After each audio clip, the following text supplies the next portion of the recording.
Good morning my sweet students. चलिए start करते हैं आज के टॉपिक से। टॉपिक है हमारे पास, हमें डिफ्रेंशिएट करना है कि लेबल कॉम्प्लेक्स क्या होते हैं, इनर्ट कॉम्प्लेक्स क्या होते हैं, इनको अफेक्ट करने वाले फैक्टर्स क्या है, इसके बारे में आज हम स्टडी करेंगे। तो स्टार्ट करते हैं। लेबल कॉम्प्लेक्स, लेबल कॉम्प्लेक्स इसे कहेंगे जो कि मोर रिएक्टिव कॉम्प्लेक्स होते हैं फॉर सब्स्टिट्यूशन रिएक्शन के लिए।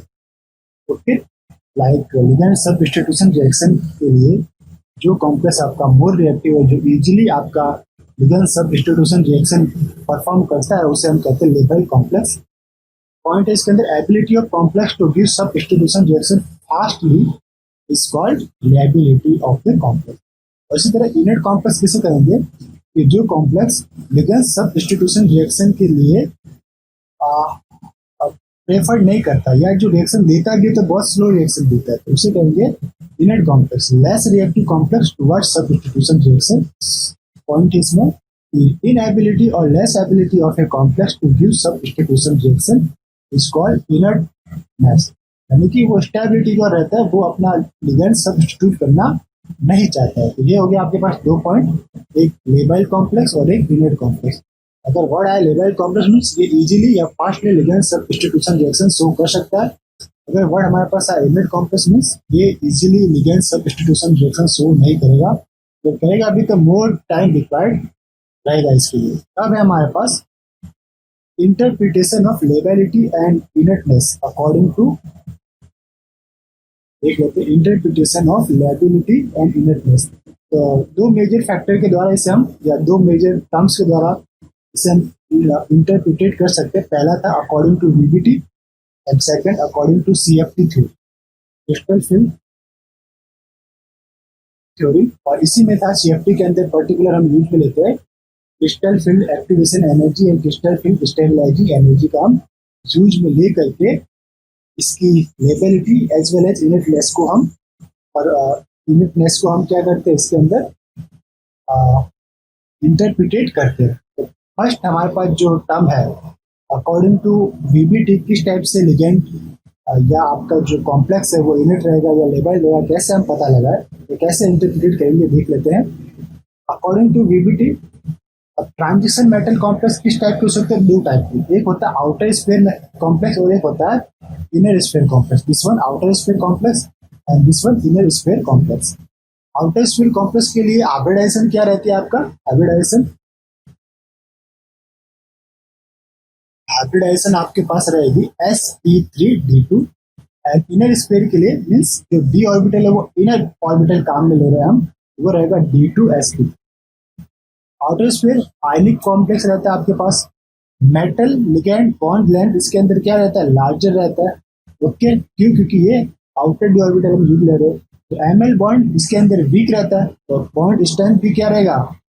वीक, क्योंकि जो टर्म था बॉब्स न्यूएस अपॉन बीबी बीएल। ओके, अगर बॉन्ड लेंथ आपका वीक है, बॉन्ड लेंथ वीक है, जिसको बॉन्ड लेंथ को वीक को हम कह सकते हैं, बॉन्ड स्ट्रेंथ भी क्या रहेगा? वीक रहेगा।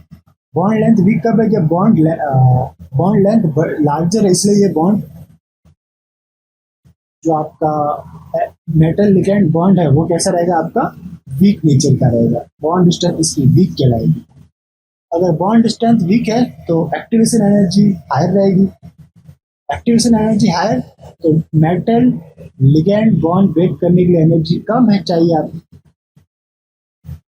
वापस से एक बार देख लेते हैं इसको, कंफ्यूजन ना हो। स्टार्ट करते हैं।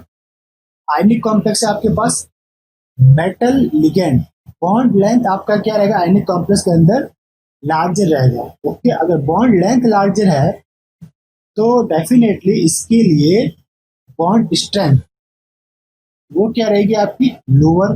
बॉन्ड स्ट्रेंथ लोअर है तो activation energy metal ligand bond break करने के लिए भी क्या रहेगी? कम चाहिए। ओके, एक्टिवेशन एनर्जी कम चाहिए मीन्स लो एनर्जी पे रिएक्शन परफॉर्म हो जाएगी। इट मीन्स ये कॉम्प्लेक्स आपका कहलाएगा लेबाइल कॉम्प्लेक्स आपका रहेगा। Okay, it means metal ligand weak interaction आपका, जो ओवरऑल हम बोल सकते हैं मेटल लिगैंड वीक इंटरेक्शन। और ये एनर्जी प्रोफाइल डायग्राम है आपका, this one is energy profile diagram, ये डायग्राम बोल सकते हो आप। ओके, दिस वन ये आपका लेस एक्टिवेशन एनर्जी यहाँ पे हम शो कर रहे हैं, less energy required for dissociation of ligand. तो ये अगर लेस एनर्जी रिक्वायर्ड रह रहा है तो ये कॉम्प्लेक्स भी कैसा रहेगा आपके पास, लेबल कॉम्प्लेक्स रहेगा।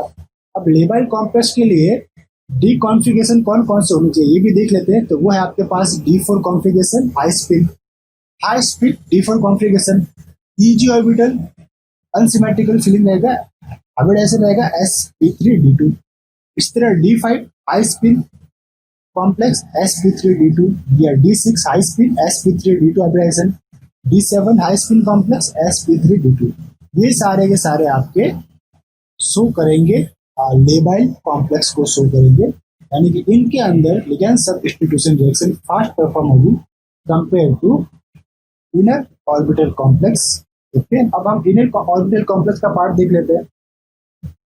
अगर आपके पास कोई इनर ऑर्बिटल कॉम्प्लेक्स है तो उसका हाइब्रिडाइजेशन क्या रहेगा, D2sp3, जो डी ऑर्बिटल है वो इनर काम में लेते हैं, और ये रहेगा आपका लो स्पिन कॉम्प्लेक्स। ओके, लो स्पिन कॉम्प्लेक्स। तो इसके अंदर जो कॉम्प्लेक्स आप बोल सकते हो ये आयनिक था। कौन सा, आउटर ऑर्बिटल, ये रहेगा आपका कोवैलेंट कॉम्प्लेक्स। इसमें metal ligand bond length overall क्या रहती है, डिक्रीज रहती है। क्यों, क्योंकि लो स्पिन है, लो स्पिन है। तो एक तरह से आप ये भी बोल सकते हो कि जो लिगैंड है वो स्ट्रॉन्ग फील्ड लिगैंड की तरह काम में करता है, और मेटल लिगैंड बॉन्ड लेंथ लो रहेगी यानी शॉर्ट रहेगी, तो बॉन्ड स्ट्रेंथ क्या रहेगी, इंक्रीज हो जाएगी। जब मेटल लिगैंड बॉन्ड लेंथ कम है तो बॉन्ड स्ट्रेंथ उसकी ज्यादा, एक्टिवेशन एनर्जी उसकी इंक्रीज होगी, ओवरऑल एक्टिवेशन एनर्जी भी आपकी यहाँ पे इंक्रीमेंट देखने को मिलेगा। अगर एक्टिवेशन एनर्जी हाई है तो हम इजीली या बहुत ही डिफिकल्टी से मेटल लिगैंड बॉन्ड को ब्रेकअप कर पाएंगे। इसलिए ये कॉम्प्लेक्स क्या रहता है, इनर्ट कॉम्प्लेक्स रहते हैं, ligand substitution reaction normally show नहीं करते। तो मेटल लिगैंड इसके अंदर जो इंटरेक्शन रहता है वो रहता है आपका स्ट्रॉन्ग, और ये है इसका E diagram, energy profile diagram. Okay, ये आपका जो एनर्जी बैरियर है वो क्या है, हाई, एक्टिवेशन एनर्जी हाई है, more energy required for dissociation of ligand. इसलिए ओवरऑल ये कॉम्प्लेक्स कैसा रहता है आपका, इनर्ट कॉम्प्लेक्स रहता है। अब इनर्ट कॉम्प्लेक्स के example like D4 low spin complex, D5 low spin complex and D6 low spin complex, सारे के सारे कौन से हाइब्रिडाइजेशन में, D2sp3। इसका बहुत ही इंपॉर्टेंट और बहुत ही वेल नोन कॉम्प्लेक्स है आपके पास कोबाल्ट H2O6 3+। इसके अंदर कोबाल्ट जो है वो 3+ ऑक्सीडेशन स्टेट के अंदर रहता है। D6 कॉन्फ़िगरेशन लो स्पिन कॉम्प्लेक्स है ये, और ये आपको देगा, इसका जो नेचर होता है वो रहता है कोवैलेंट नेचर, हाइब्रिडाइजेशन D2sp3, और कॉम्प्लेक्स रहता है इनर्ट। इसके लिए लिगैंड सब्स्टिट्यूशन रिएक्शन के लिए ये एक इनर्ट कॉम्प्लेक्स की तरह बिहेव करता है। तो अभी जो हमने फैक्टर देखा वो क्या था, वो पर्टिकुलर था अकॉर्डिंग टू वीबीटी के थ्रू, या वीबीटी थ्योरी के थ्रू हमने कॉम्प्लेक्स को दो भागों में डिवाइड किया, outer orbital complex, inner orbital complex, और फिर हमने इसका इनर्टनेस एंड लेबिलिटी को शो किया। तो आउटर ऑर्बिटल कॉम्प्लेक्स आपके रहेंगे लेबाइल, ओवरऑल ये क्या रहेंगे, लेबाइल, और इनर ऑर्बिटल कॉम्प्लेक्स रहेंगे आपका इनर्ट। ओके, अब हम चलते इनर्टनेस एंड लेबिलिटी को रिप्रेजेंट करते या इसको इंटरप्रिटेट करते according to CFT theory. Sorry, cross नहीं करता इसको।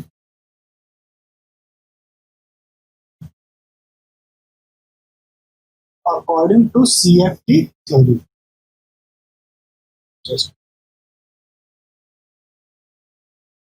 ठीक है, अकॉर्डिंग टू, मार्कर बीच बीच में रुक जाता है तो प्रॉब्लम हो जाती है, कोई दिक्कत नहीं, अभी मार्कर सही चल रहा है। अकॉर्डिंग टू CFT थ्योरी, इसके अंदर भी हम पर्टिकुलर कौन सा कॉन्सेप्ट यूज में लेने वाले, CFAE, ये कहलाता है आपका crystal field activation energy, crystal field activation energy. तो ये रहेगा आपका SN1 रिएक्शन। SN1 रिएक्शन क्या रहती है, 2 स्टेप में रहती है, डिसोसिएटिव मैकेनिज्म में रहता है आपका, यस, और आपके पास इंटरमीडिएट परफॉर्म होता है। इंटरमीडिएट भी कौन सा बनेगा, स्क्वायर पिरामिडल इंटरमीडिएट। इसे एग्जांपल के थ्रू देखते हैं CFT को। लाइक हमारे पास कोई कॉम्प्लेक्स है M(x)(5)y, ये जो y है ये आपका सब इंस्टीट्यूट होने वाला लिगेंड है। तो पहले स्टेप के अंदर क्या हुआ, जो y लिगेंड है वो डिसोसिएट हुआ और M(x)(5) plus charge plus y minus, ये जो M(x)(5) बना हमारे पास वो कोऑर्डिनेशन नंबर कितना है इसका 5। इंटरमीडिएट है, टू टाइप का रहेगा, या तो वो स्क्वायर पिरामिडल रहेगा या टीवीपी। अब सेकंड स्टेप में क्या होगा, जेड लिगेंड एंटर करेगा दिस वन, तो हमारे पास बन गया M(x)(5)Z। ओके, ये हो गया हमारा प्रोडक्ट। तो जो इंटरमीडिएट था वो रहेगा आपका स्क्वायर पिरामिडल। तो उस कंडीशन में स्क्वायर पिरामिडल है तो वो है आपका लोअर एनर्जी इंटरमीडिएट। ठीक है, लोअर एनर्जी इंटरमीडिएट की कह रहे हैं, रिपल्सन इसके अंदर आप बोल सकते हो कम है, lone pair of other ligand and सब इंस्टीट्यूएंट या लिगेंड के बीच में, इसलिए ये कहलाएगा आपका लोअर एनर्जी इंटरमीडिएट। टीवीपी में थोड़ा बहुत स्ट्रेचिंग आपको देखने को मिलती है, इसलिए हायर एनर्जी इंटरमीडिएट हम उसे कह सकते हैं, लोन पेयर के कारण इसके अंदर कह सकते हैं रिपल्सन होता है bond pair and lone pair का, एंड बॉन्ड पेयर का, तो ये रहेगा आपका टीवीपी हायर एनर्जी इंटरमीडिएट। अब इसको थोड़ा ओपन कंडीशन में लिखते हैं, यानी कि ये तो हमारा था क्लोज कंडीशन ओनली कॉम्प्लेक्स के रूप में। अब इसे थोड़ा ओपन कंडीशन में इसको स्ट्रक्चर को ड्रॉ करके लिखते हैं। ML4 this one, X and Y। अब ये जो X लिगेंड था ये आपका है sigma donor ligand, sigma donor. Okay, और ये Y लिगेंड आपका कौन सा, लिविंग लिगेंड, लिविंग लिगेंड जो आपका डिसोसिएट होगा। तो ये Y आपका गया, आपके पास कॉम्प्लेक्स बना MLLLL यानी ML4X। ये आपका स्क्वायर पिरामिडल लिगेंड है ड्यू टू सिग्मा डोनर, ये आपके स्क्वायर पिरामिड के अंदर एग्जिस्ट करता है।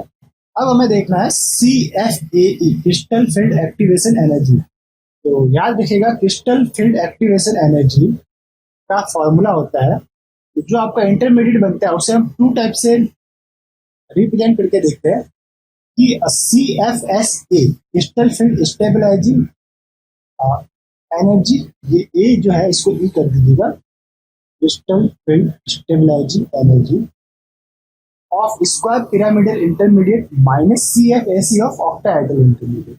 ओके, आपके पास स्क्वायर पिरामिडल बना और ऑक्टाहेड्रल बना, इन दोनों ही कंडीशन में एनर्जी का डिफरेंस आपका CFAE कहलाएगा, क्रिस्टल फील्ड एक्टिवेशन एनर्जी। ठीक है, ये था CFSE crystal field stabilising energy है और CFAE crystal field activation energy है। इसे आप जो S था A था इसको आप लीजिएगा। तो देख लेते हैं, जब आपका स्क्वायर पिरामिडल इंटरमीडिएट है तब आपका एनर्जी प्रोफाइल डायग्राम, या आप कह सकते हैं डेल्टा ऑक्टाहेड्रल डायग्राम किस टाइप का है आपके पास। ओके, तो ये आपका जो सबसे लोअर जो डी ऑर्बिटल्स है, डी ऑर्बिटल की स्प्लिटिंग है। सबसे लोअर में कौन जा रहा है, DFZ इक्वल्स टू DYZ। इसके अंदर कितने ऑर्बिटल है, 2 orbital, this one and this one. ठीक, और इसकी जो एनर्जी है वो कितनी है, माइनस डेल्टा माइनस 4.57 DQ। ठीक, ये DQ स्टेबलाइजिंग एनर्जी की यूनिट है, DQ। और इसके ऊपर कौन सा एक ऑर्बिटल है, वो है आपके पास DXY, इसकी एनर्जी कितनी है, माइनस 0.86 DQ। अब ये इसके बीच में रहेगा कोई मिड पॉइंट। ठीक, अब इसके ऊपर फिर कौन है, जस्ट DXZ के जस्ट ऊपर है DZ2 ऑर्बिटल, एक ऑर्बिटल है यहाँ पे, और उसकी एनर्जी जस्ट इसका अपोज है, माइनस 0.86 का प्लस 0.86 DQ। और सबसे ऊपर है आपके पास एक ऑर्बिटल, इससे जो हमने लिखा है इसे वापस से आप रीड आउट कर दीजिए, ये बन रहेगा आपका DX² माइनस Y²। ओके, कौन सा ये DX² minus Y² single orbital है। ठीक, तो आपके पास टोटल कितने ऑर्बिटल हो गए, 5, 1 2 3 4 5, तो ये आपके पास 5 ऑर्बिटल्स। और जो DX² माइनस Y² ऑर्बिटल की एनर्जी है वो किसके बराबर रहेगी, जो लोअर एनर्जी ऑर्बिटल था माइनस 4.57, इसका डबल करो। लाइक इसको स्टेबल करने के लिए यहाँ पे 2 ऑर्बिटल की एनर्जी माइनस 4.57 है, तो ऊपर वाले एक ऑर्बिटल की एनर्जी प्लस इसके डबल होनी चाहिए, वो भी प्लस में। तो इसका अगर हम 2 से मल्टीप्लाई कर दें, इसको मल्टीप्लाई करके देखिए 2 से, तो देखिए 2 7 जा 14, तो ये 14 का 4 पावर 1, 2 5 जा 10 and 1 11 power 1 and 4 to the 8 and 1 9, तो ये हो गया आपके पास 9.14 और ये प्लस में रहेगा। ठीक, तो ये आपका रहा स्क्वायर पिरामिडल इंटरमीडिएट के लिए crystal field stabilising energy, crystal field stabilising energy का डायग्राम था। इसी तरह ऑक्टाहेड्रल के लिए क्रिस्टल फील्ड स्टेबलाइजिंग कैसा रहेगा, इसमें ये रहेगा, नीचे रहता है T2G,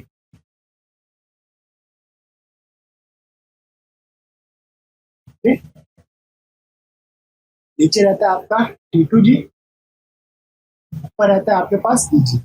तो T2G के अंदर कितने ऑर्बिटल, 3, 1 2 3, Eg में 2, 1 एंड 2, तो 3 ऑर्बिटल। और नीचे वाले ऑर्बिटल की जो एनर्जी कितनी होगी, -4dq, ऊपर वाले के लिए प्लस 0.6, ये रहेगा आपका, या तो आप इसे बोले प्लस 0.6 डेल्टा ऑक्टाहेड्रल, या आप इसे बोले +6dq। अब 0.6 डेल्टा ऑक्टाहेड्रल के अंदर 0.6 है और डीक्यू के अंदर +6 डीक्यू है। और इसी तरह नीचे डेल्टा ऑक्टाहेड्रल के अंदर है -0.4 डेल्टा ऑक्टाहेड्रल, तो इसका अदर यूनिट है -4 डीक्यू। ये हो गया आपके पास ऑक्टाहेड्रल कॉम्प्लेक्स के लिए crystal field stabilising energy diagram. तो इस डायग्राम के थ्रू आपको जो आपका इंटरमीडिएट आएगा उसकी आपको निकालनी पड़ेगी crystal field activation energy this way. Okay, इसे हम अप्लाई करके देखते हैं तो आप अच्छे से समझ पाएंगे। वापस एक बार, crystal field activation energy equals to crystal field stabilising energy of square pyramidal intermediate minus crystal field stabilising energy of octahedral complex. Like हमारे पास कोई कॉम्प्लेक्स है, उसकी केस है D1 केस हाई स्पीड। अब D1 केस हाई स्पीड है तो इसका जो इंटरमीडिएट बनेगा उसकी क्रिस्टल फील्ड एक्टिवेशन एनर्जी कितनी होगी, या हम ओवरऑल बोले कि इसके अंदर मेटल लिगेंड एक्टिवेशन एनर्जी या क्रिस्टल फील्ड एक्टिवेशन एनर्जी कितनी चाहिए। तो पहला केस क्या था कि D1 केस का स्क्वायर पिरामिडल इंटरमीडिएट के अंदर क्रिस्टल फील्ड एक्टिवेशन एनर्जी कितनी है। तो अब 1 इलेक्ट्रॉन है तो 1 इलेक्ट्रॉन को कहाँ फिल करेंगे हम, हाई स्पिन है तो वहां यहाँ पे फिल करना पड़ेगा, दिस वन, क्या आ गया आपका 1। ओके, तो 1 इलेक्ट्रॉन के लिए क्रिस्टल फील्ड स्टेबलाइजिंग एनर्जी कितनी आएगी, तो दिस 1 को आपको मल्टीप्लाई करना पड़ेगा -4.57 से, तो आएगा आपके पास -4.57 dq।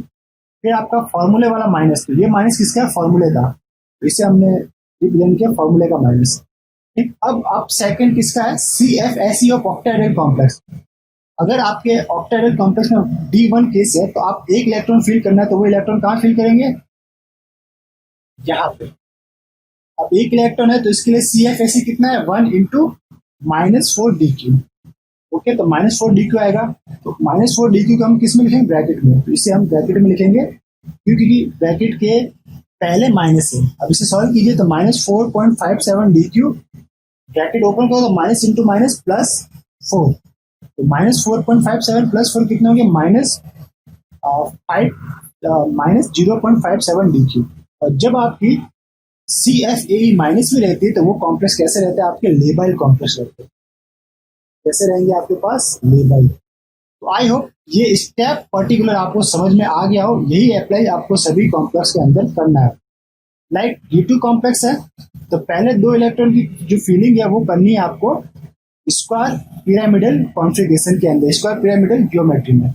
यहाँ पे 1 इलेक्ट्रॉन इंटू 2 इलेक्ट्रॉन, अब 2 को मल्टीप्लाई करना -0.57 से, तो 2 को जब मल्टीप्लाई करेंगे -0.57 से तो आंसर आएगा -9.14।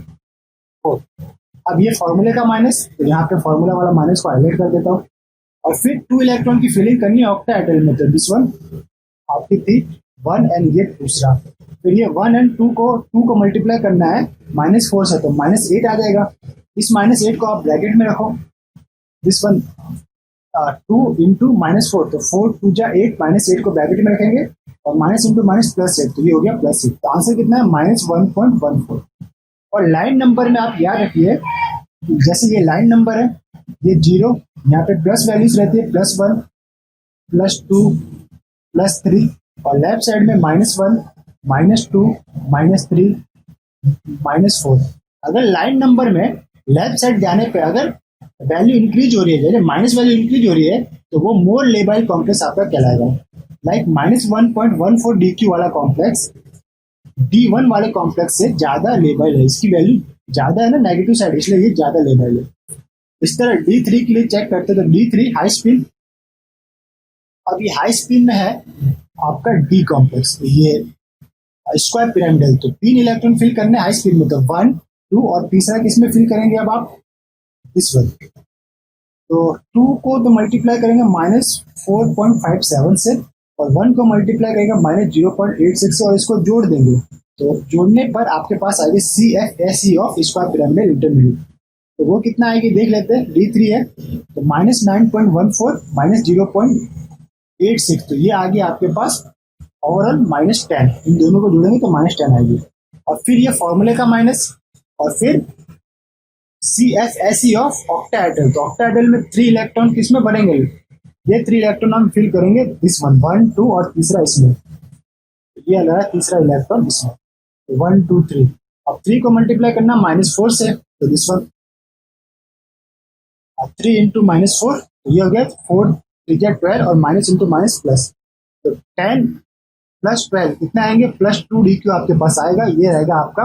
अब अगर पॉजिटिव वैल्यू आ रही है तो वो रहेगा आपका इनर, जैसा कि मैंने पहले बताया, नेगेटिव वैल्यू आ रही है तो वो रहेगा लेबाइल, पॉजिटिव या जीरो पॉजिटिव है तो वो रहेगा आपका इनट। इसी तरह D4, ये आपकी वैल्यूज रहेगी -D4, पहले आपको फिल करना है स्क्वायर पिरामिडल के अंदर, तो 1 2 3 4, ओके, तो ये देखिए -0.86 एंड +0.86 आपस में कैंसिल हो जाएंगे, तो ओवरऑल क्या बचेगा, 2 इंटू मल्टीप्लाइड बाय -4.57, यानी कि -9.14 इसके लिए आएगा ओवरऑल। और अगर मैं ऑक्टाएटल में इसको फिलअप करूँ तो 4th इलेक्ट्रॉन हाई स्पिन में कहाँ फिल करना पड़ेगा, 1 2 3 एंड 4th जाएगा यहाँ पे, यानी कि 3 को मल्टीप्लाई करना पड़ेगा -4 से, और 1 को मल्टीप्लाई करेंगे 6 से, तो -4 + 6 कितना आएंगे, +2, ओवरऑल रहेगा आपका this one, okay. D4 case -9.14 and minus this one, ये कितना लिखा आपका -6, क्यों, देखिए 3 को मल्टीप्लाई करना था आपको 4 से, ओके, 3 को -4 से मल्टीप्लाई करना था, तो 3 4 जा कितने हुए -12, और प्लस 1 को मल्टीप्लाई करना था आपको 6 से, तो ये कितना आएगा -12 + 6, ये हो गया आपके पास +6, यही सॉरी -6 होंगे, यही -6 हमने यहाँ पे लिखा है, ओके। अब 9.14 माइनस इंटू माइनस +6 कितने आएंगे, -3.14 DQ, यानी कि ये मोर लेबाइल है क्योंकि नेगेटिव वैल्यू इसकी ज्यादा इंक्रीज हो गई।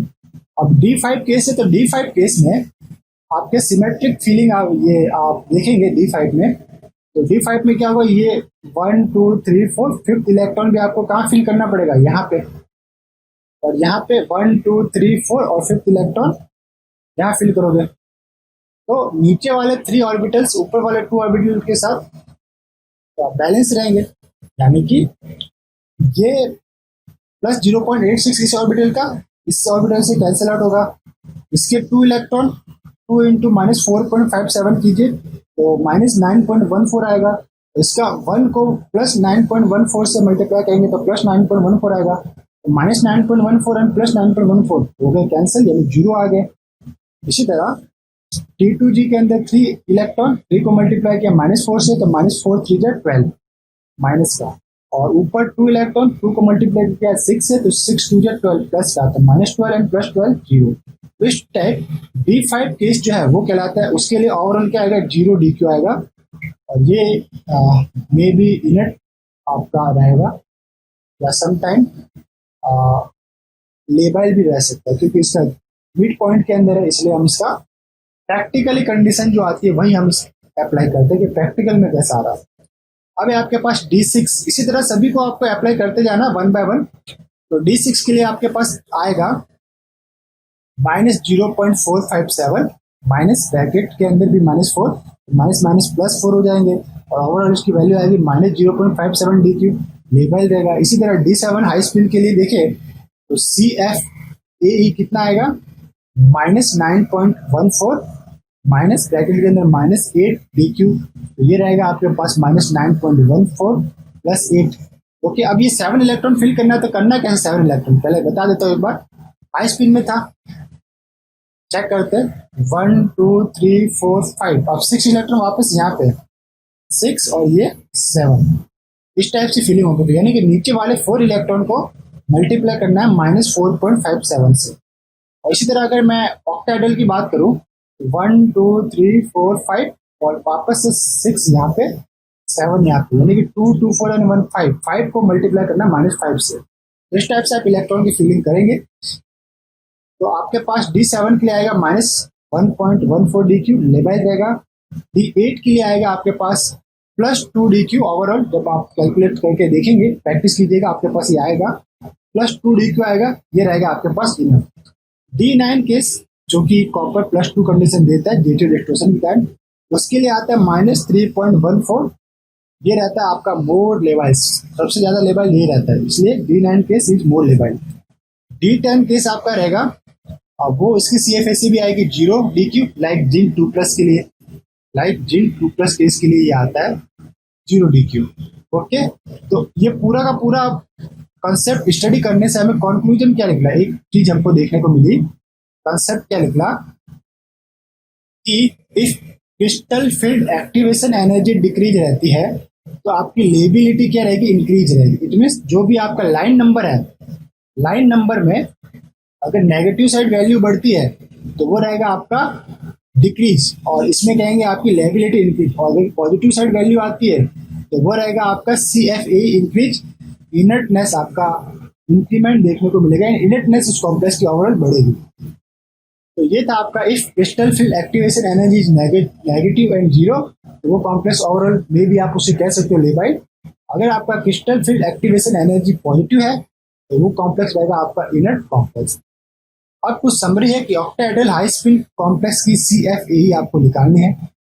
देखिए कुछ है, octahedral high spin complex CFAE हमने निकाली, जो भी ऊपर निकाली थी, तो उसमें क्या देखा कि D3 case and D8 case, इसके लिए क्या आया हमारे पास, पॉजिटिव CFAC देखने को मिला, क्रिस्टल फील्ड स्टेबलाइजिंग एनर्जी, तो ये क्या रहा आपके पास इनर्ट कॉम्प्लेक्स, हम इसे कहते हैं।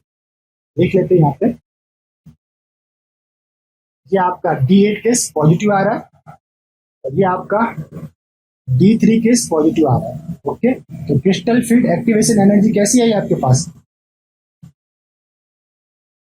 देखिए D3 केस में ऑक्टाहेड्रल की +12 क्रिस्टल फील्ड स्टेबलाइजिंग एनर्जी आई थी, इसके कारण इसकी crystal field activation energy +2 DQ होगी, और D8 के अंदर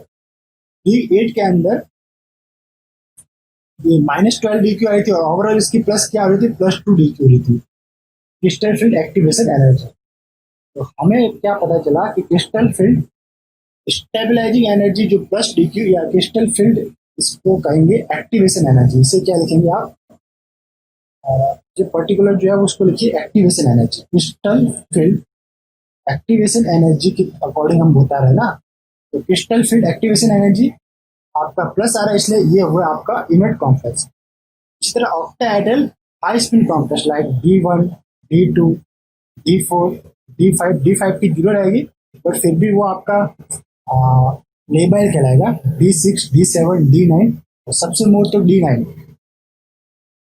ओके, D9 एंड D10, इनकी जो CFAC आती है क्रिस्टल फील्ड स्टेबलाइजिंग एनर्जी, या फिर आप कहोगे इस CFAC को आप और भी लिखिए CFAE, crystal field activation energy.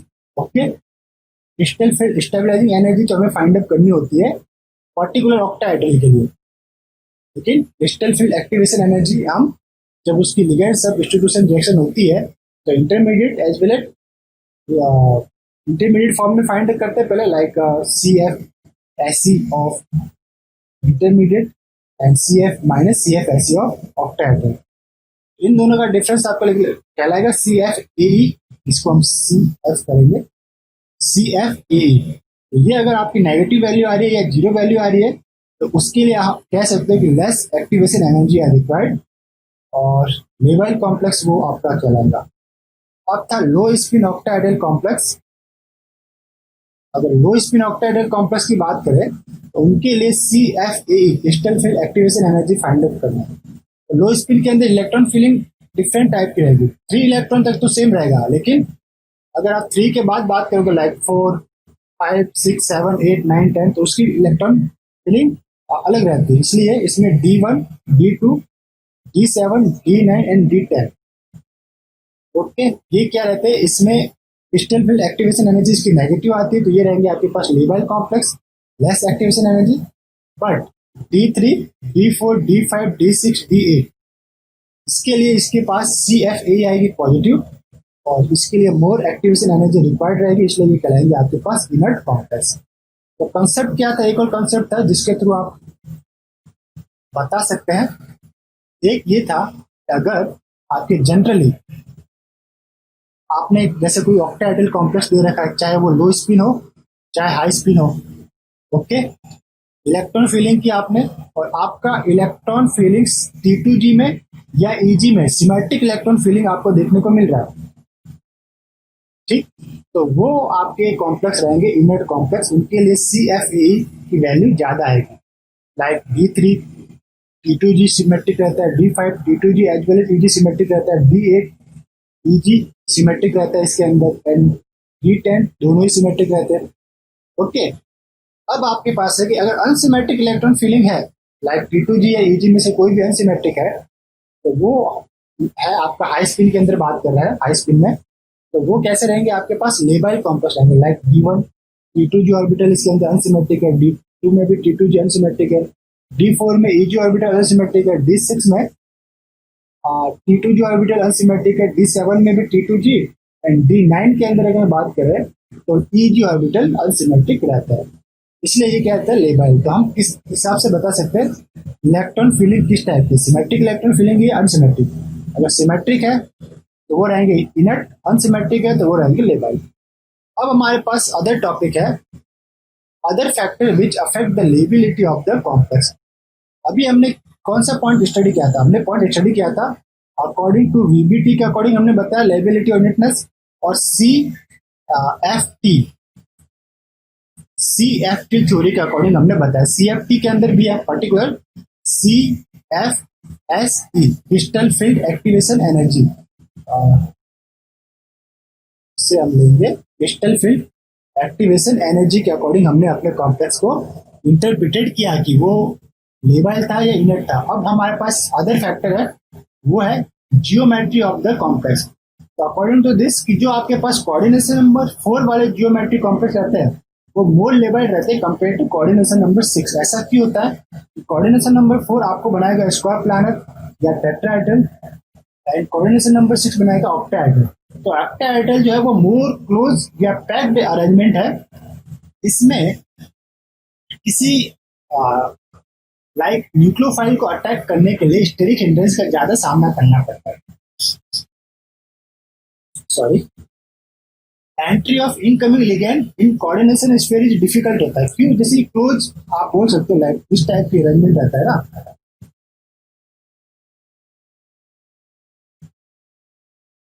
क्या आपका क्या बनाया हमने, ये पूरा क्लोज ऑक्टाहेड्रल कॉम्प्लेक्स बनाया। तो अब इसमें कोई जैसे लाइक लिगेंड L, अब L को इसमें अप्रोच करने के लिए स्टेरिक हिंड्रेंस का कहीं से भी अप्रोच करें, स्टेरिक हिंड्रेंस का कुछ ज्यादा ही सामना करना पड़ेगा, इसलिए ये इनर्ट कॉम्प्लेक्स की तरफ बिहेव करते हैं कंपेयर टू कोऑर्डिनेशन नंबर 4।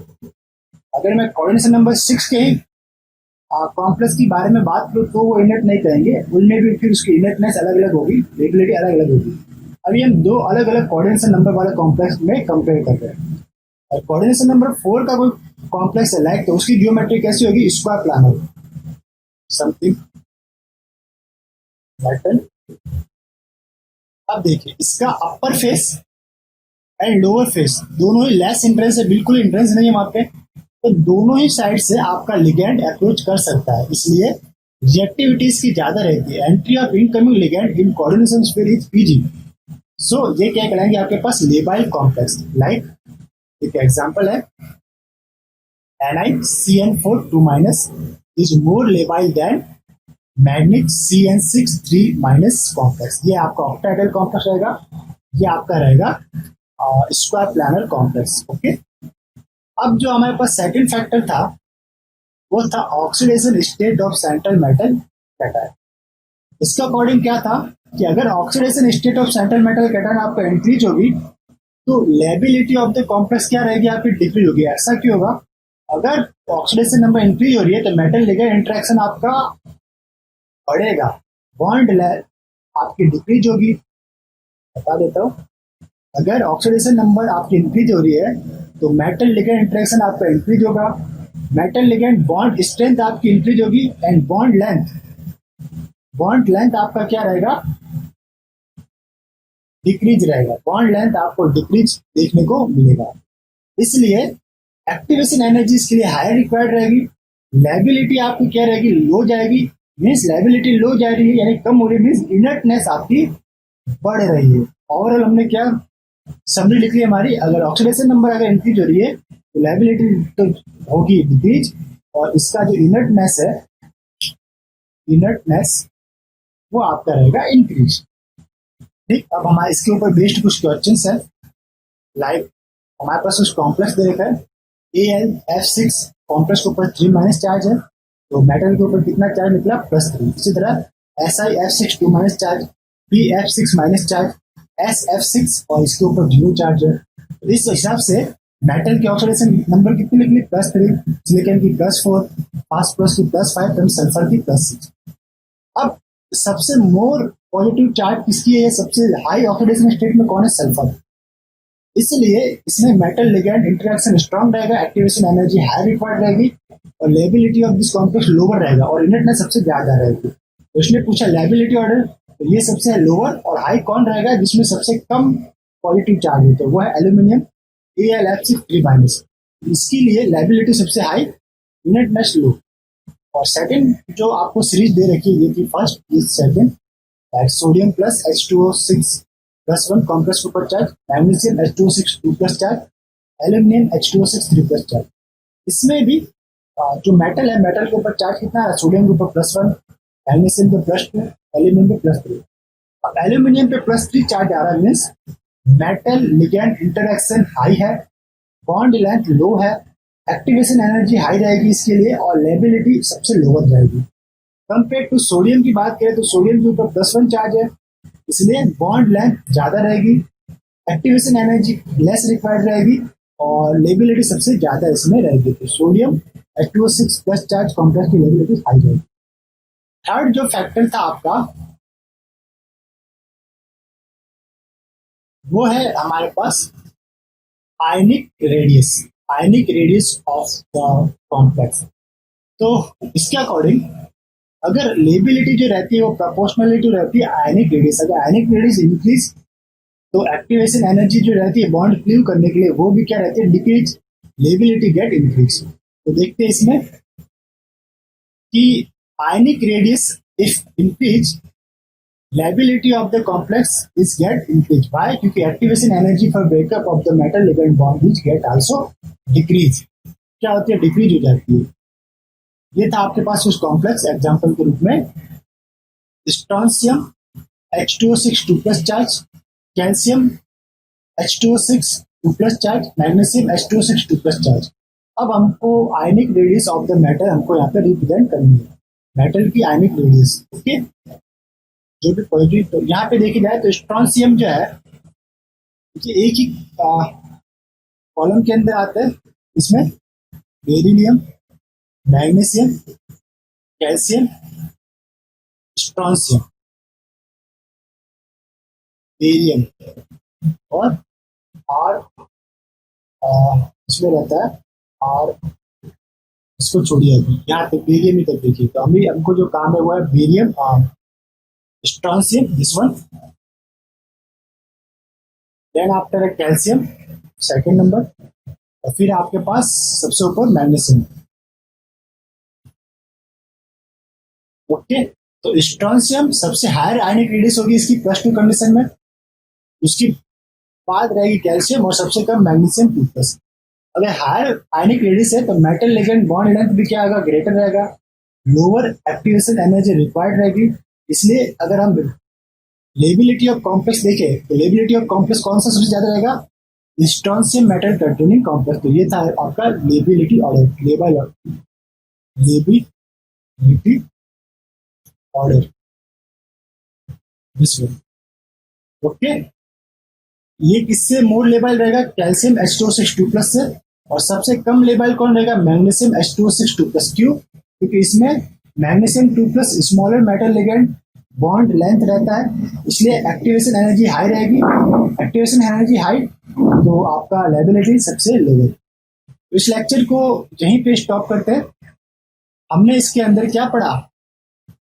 हमने पढ़ा इस कॉम्प्लेक्स, इस पर्टिकुलर लेक्चर के अंदर लेबाइड एंड इनर्ट कॉम्प्लेक्स क्या होते हैं, इसके बारे में हमने स्टडी किया। ओके, फिर हमने क्या लेबिलिटी एंड इनर्टनेस को हमने वीबीटी एंड सीएफटी के अकॉर्डिंग इंटरप्रिटेट किया। इनके अलावा 3 फैक्टर और थे, like charge on the central metal atom, ionic radius and first factor जो था हमारे पास coordination number, geometry of the complex. तो मिलते हैं नेक्स्ट लेक्चर के अंदर, लेक्चर नंबर 21 में मिलेंगे। लेक्चर नंबर 21, उसके अंदर हम क्या स्टडी करने वाले हैं? स्टडी करेंगे वाटर एक्सचेंज रिएक्शन के बारे में स्टडी करेंगे एंड हाइड्रोलिसिस रिएक्शन के बारे में स्टडी करेंगे। तो इस लेक्चर के लिए इतना ही, मिलते हैं लेक्चर नंबर 21 में। तब तक के लिए हैव अ नाइस डे, खुश रहिए, मुस्कुराते रहिए।